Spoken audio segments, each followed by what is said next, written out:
و یک آهنگ دیگه احمد ظاهر که بازم زمزمه میکرد و مرا خوشم آمد و خواهش کردم ازش که ما او را بخوانم و خودش نخواند. یعنی در همون زمان آهنگ شعرش از استاد سخن حافظ شیرازی است. گر زلف پریشانت در دست صبا افتد. البته یه آهنگ ما ابتدا خواندم و کمپوزش از احمد ظاهر است، با اجازه خودش خواندم و 6-7 سال بعد با تغییر ریتم یا تال و اندک ملودی نغمش خود احمد ظاهر هم ثبت کست کرد بدون از اینکه در رادیو بخونه. آهنگ به گمان محمد طفلی است که گر زلف پریشانت در دست صبا افتد، هر جا که دل باشد در دام بلا افتد، هر جا که دل باشد در دام بلا افتد.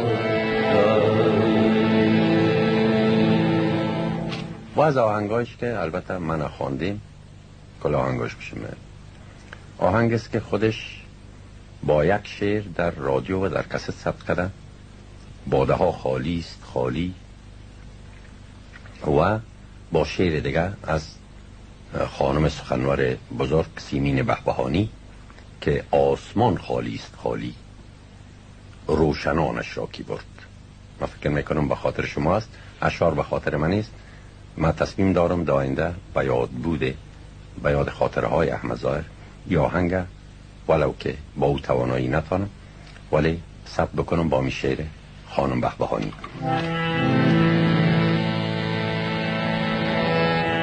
آسمان خالی است خالی، آسمان خالی است خالی، روشنان نشاکی بادم